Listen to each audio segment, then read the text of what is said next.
नमस्कार।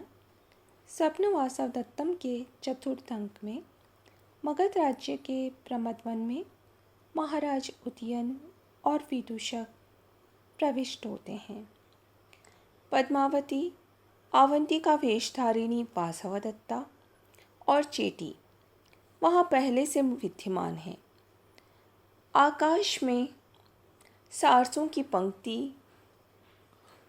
ऊपर दिखाई देती है। उसे सुनकर विदूषक महाराज उदयन को दिखलाते हैं। फिर चेटी राजकुमारी पद्मावती को सारस पंक्ति को दिखाती है और कहती है कि ये कोकनद माला के समान अर्थात सफ़ेद कमलों की माला के समान बहुत सुंदर दिखाई दे रही है। फिर वो ये सूचना देती है, अरे स्वामी आ गए। पद्मावती वासवदत्ता को कहती है कि मैं आपके परपुरुष दर्शन का त्याग करने के कारण आर्यपुत्र के दर्शन को छोड़ रही हूँ। चलो हम माधवीलता मंडप में चलते हैं। वासवदत्ता कहती है, ठीक है, ऐसा ही हो। तभी राजा उदयन के साथ विदूषक प्रवेश करता है और हर श्रृंगार के चुने हुए गुच्छों को देख करके कहता है कि लगता है पद्मावती यहाँ आकर के चली गई हैं। राजा शिलातल पर बैठकर पद्मावती की प्रतीक्षा करने को कहता है तो विदूषक कहता है कि यहाँ तो शरद ऋतु की तेज धूप असहनीय हो रही है। हम इस निकट स्थित माधवीलता मंडप में चलते हैं। यह सुनकर के पद्मावती कहती है, आर्य वसंतक सब चौपट करना चाहते हैं तो दासी वहाँ राजा को रोकने के लिए भौरों से युक्त लता को हिलाती है। विदूषक कहता है, अरे मैं तो दासी पुत्र भ्रमरों से पीड़ित हूँ। तो राजा जवाब देता है, आप इन भौरों के लिए ऐसा न कहें। मधुमद कला मधुकरा मदन आर्ता भी प्रिया भी रूप गुड़ा पाद न्यास विषण्णा वयमिव कांता वियुक्ता स्यु।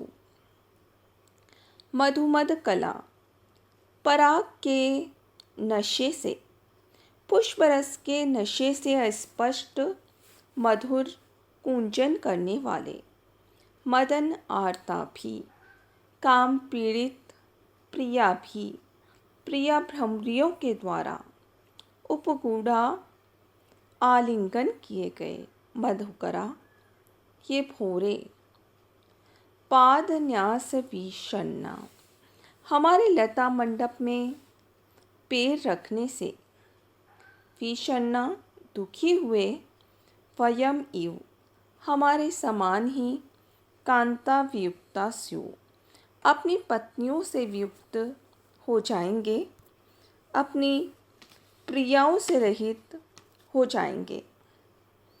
राजा वसंतक से कहता है कि हे मित्र, इन भौरों को हमें देखकर भयभीत होने की आवश्यकता नहीं है। ये तो पुष्प पराग चूसने के कारण मतवाले हो रहे हैं और अपनी प्रिया भ्रमरियों के द्वारा आलिंगित हैं। ऐसी स्थिति में यदि हम लता मंडप में प्रवेश करते हैं तो हम अपनी प्रिया वासवदत्ता से जैसे वियुक्त हो गए हैं, वैसे ही ये भी अपनी पत्नियों से वियुक्त हो जाएंगे। अतः हम यहीं बैठते हैं। दोनों बैठ जाते हैं। राजा देख कर के कहता है, पाद आक्रांतानि पुष्पाणि सोष्म चेदम शिलातलम नूनम काचित इहि आसीना माम दृष्ट्वा सहसाम कथा। पुष्पाणि पाद आक्रांतानि पुष्प पैरों से कुचले हुए हैं। इदम शिलातलम च सौष्म और ये जो शिलातल है वो भी उष्म है, गर्म है। नूनम काचित इहि आसीना, निश्चय ही कोई यहाँ पर बैठी हुई थी, जो माम दृष्टवा, मुझे देख करके तुरंत चली गई है। यह सुनकर दासी कहती है, राजपुत्री, निश्चय ही हम लोग तो फंस गए। पद्मावती जवाब देती है, भाग्य से आर्यपुत्र बैठ गए हैं। विदूषक एकांत देख करके महाराज उदयन से पूछता है, बताइए आपको कौन प्रिय है, तब की देवी वासवदत्ता अथवा अब की देवी पद्मावती? महाराज उदयन पहले तो जवाब नहीं देना चाहते, परंतु विदूषक के हट करने पर, मत मनाने पर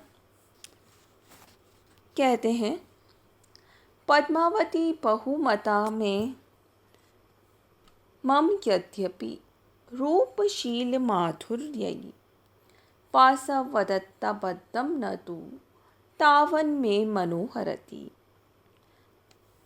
यद्यपि रूपशील माधुर्ययी, रूपशील और माधुर्य से, अपने रूप, आचरण और वाणी की मधुरता से पद्मावती मम बहुमता, पद्मावती मेरे मन को अत्यधिक प्रिय है, फिर भी वासवदत्ता बद्धं, वो वासवदत्ता के प्रति आसक्त हुए। मेरे मन को न हरति, हरण नहीं कर पा रही। विदूषक के प्रश्न का उत्तर देता हुआ महाराज उदयन कहते हैं कि यद्यपि पद्मावती सौंदर्य युक्त है, चरित्रवान है, मधुर संभाषण करने वाली है, परंतु ये सब होने पर भी वो वासवदत्ता में आसक्त मेरे चित्त को वहाँ से हटा नहीं पा रही है। वासवदत्ता ये सुनकर अपने मन में सोचती है, बस इस कष्ट का मूल्य दे दिया। पद्मावती कहती है, आर्यपुत्र बहुत शिष्ट हैं, जो अब भी आर्या वासवदत्ता के गुणों को स्मरण करते हैं। फिर राजा विदूषक से कहता है, मैंने तो बता दिया, अब तुम बताओ कौन तुम्हें प्रिय है, उस समय की देवी वासवदत्ता या फिर अब की देवी पद्मावती? विदूषक जवाब देता है, मेरे कहने से क्या, मुझे तो दोनों ही देवियाँ मान्य हैं। राजा के बहुत हट करने पर विदूषक पहले तो मना करता है, फिर मनाने पर प्रसन्न होकर के कहता है, आप सुने, देवी वासवदत्ता मुझे बहुमान्य है।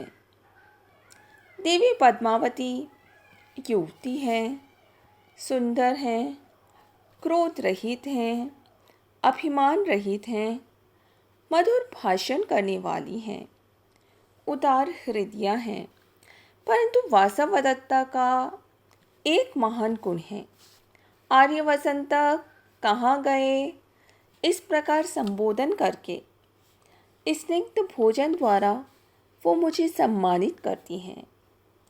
राजा सुनकर वसंतक से कहता है, मैं ये सब जाकर के देवी वासवदत्ता से कह दूंगा। वसंतक याद दिलाता है, हाय, देवी वासवदत्ता कहाँ है? राजा दुख प्रकट करता हुआ कहता है, हाँ, देवी वासवदत्ता तो मृत्यु को प्राप्त हो चुकी है। पर मित्र, अनेन परिहासेन व्याक्षिप्तं मे मनस्त्वया, ततो वाणी तथैवियं पूर्वाभ्यासेन निस्रता। त्वया तुम्हारे द्वारा अनेन परिहासेन, इस परिहास वचन से मैं मना व्याक्षिप्तम, मेरा मन व्याक्षिप्त कर दिया गया, व्याकुल कर दिया गया।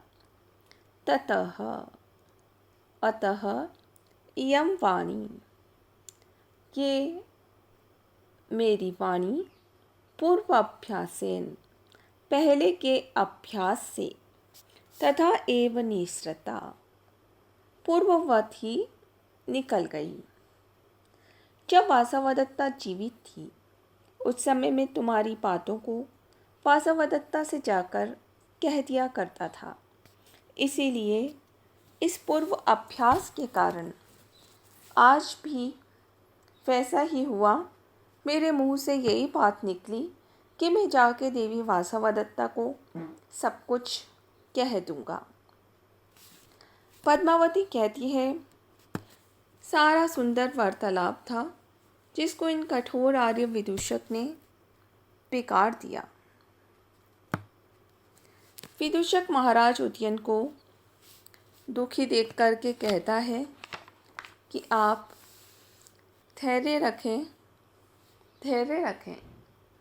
भाग्य बहुत बलवान है जिसका उल्लंघन नहीं किया जा सकता।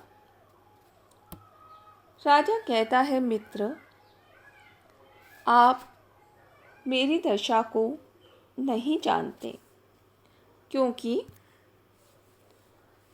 दुखम त्यक्तुम पद्मूलो अनुरागा, स्मृत्वा याति दुखम नवत्वम, यात्रा तुवेशा यद विमुच्येह बाष्पम, प्राप्त अनृण्या याति बुद्धि प्रसादम। बद्धमूल अनुराग, गहरी जड़ों वाले, जड़ से बंधे हुए, जिस प्रेम की जड़ें गहराई तक पहुंच गई हो, ऐसे अनुराग को, ऐसे प्रेम को त्यक्तुम दुखम, छोड़ना दुखपूर्ण है, अर्थात अत्यधिक कठिन है। स्मृत्वा दुखम नवत्वम याति, उसे जैसे जैसे स्मरण किया जाता है, याद किया जाता है, वैसे वैसे दुख नवत्वम याति, नवीनता को प्राप्त हो जाता है। तो यात्रा ऐशा, परंतु लोक रीति यही है यद कि इहि वाष्पम विमुच्य, इस संसार में प्रिय की स्मृति में आंसू बहाकर अथवा आंसू रूपी कर्ज से ऊरीन हो करके बुद्धि प्रसादम याति, बुद्धि प्रसन्नता को प्राप्त हो जाती है। राजा विदूषक से अपनी शोकावस्था को प्रकट करता हुआ कहता है कि हे मित्र, तुम मेरी अवस्था को नहीं जानते। वो प्रेम जिसकी जड़ें गहराई तक पहुंच गई हो, ऐसे परिपुष्ट प्रेम को, परिपक्व प्रेम को छोड़ना अत्यंत दुखदायी होता है। अर्थात ऐसे प्रेम को कभी भुलाया नहीं जा सकता। भाग्य की प्रतिकूलता से यदि वो प्रिय वस्तु चली जाती है तो प्रसंगवश उसकी याद आने पर जैसे जैसे उसकी स्मृति बढ़ती है, वैसे वैसे वो दुख हर क्षण नवीन लगता है। परंतु संसार का नियम, लोक व्यवहार तो यही है कि प्रियजन की स्मृति में आंसू रूपी कर्ज को चुका करके व्यक्ति की बुद्धि प्रसन्नता को प्राप्त हो जाती है। अर्थात आंसू बह जाने के कारण व्यक्ति का चित्त हल्का हो जाता है। विदूषक महाराज उदयन की आँखों में आंसू देखकर मुँह धोने के लिए जल लेने निकल जाता है। पद्मावती भी वासवदत्ता को निकल जाने पर फिर वासवदत्ता को कहती है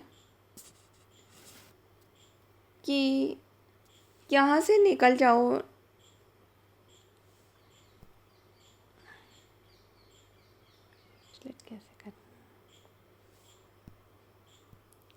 वासवदत्ता कहती है कि तुम रुको, स्वामी को व्याकुल छोड़ के जाना उचित नहीं है, मैं ही यहाँ से निकल जाती हूँ।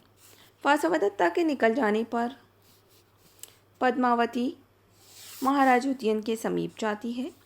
तभी विदूषक दोने में जल लेकर के वहाँ पहुँच जाता है और पद्मावती के पूछने पर कहता है कि हे देवी, हवा से उड़ाए गए कांस पुष्प के पराग के गिर जाने से महाराज का मुख आंसुओं से भर गया। पद्मावती मन में सोचती है, अहो, उदार जनों के सेवक भी उदार ही होते हैं। राजा को बैठने के लिए कहने पर पद्मावती बैठ जाती है। धन्यवाद।